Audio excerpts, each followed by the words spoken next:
Насилните конфронтации меѓу израелските доселеници и палестинците на западниот брег се интензивираа во текот на изминатата година, во време на израелска десничарска влада. Но инцидентите се удвоија по нападот на Хамас на 7 октомври, водејќи до војна, според Канцеларијата на Обединетите нации за координација на хуманитарни прашања. Палестинските фармери и овчари велат дека многу доселеници добиле оружје од владата. Ситуацијата е ужасна. Порано беше лошо и стана полошо. Тотална војна. Не успеавме да стигнеме до нашите полиња. Маслинките се уште се на дрвјата. Ако се обидеме да одиме, доселениците пукаат во нас. Целиот род е уништен. Во оваа област 60% од западниот брег е под целосна израелска контрола. Таму се изградени сите еврејски населби. Тие, според меѓународното право, се нелегални. Тврдокорните во израелската влада долго време се обидуваат да анкетираат оваа област и да извршат притисок врз палестинците, да се преселат во областите под палестинска контрола. По 7 октомври палестинците евакуирале најмалку 16 земјици во оваа област и според израелската група за човекови права тие биле принудени да излезат бидејќи доселениците ги напаѓале нивните семејства и имоти.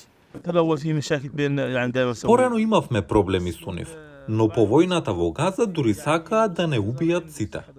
Представниците на еврејските доселеници тврдат дека додека палестинските напади врз израелците во 2023 година биле највисоки во последните 20 години, нападите на доселениците против палестинците се намалиле.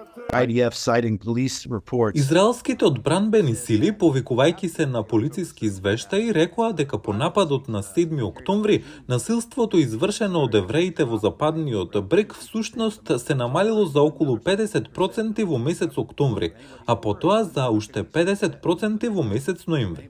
Така, секој што мисли дека како одговор на 7 октомври евреите вршат напади, статистиката воопшто не го поддржува тоа. Ова тврдење го побиваат израелските и меѓународните волонтери, кои ги поддржуваат и штитат палестинците од вознемирување од доселениците. Let's start with the day, October 7th, which we all remember. Да започнеме со 7 октомври, на кој сите трауматично се сеќаваме. Систем на навистина насилни напади како еден вид напад од одмазда, но исто така како начин да се каже ние ја имаме нашата можност, сега можеме да се ослободиме од нив.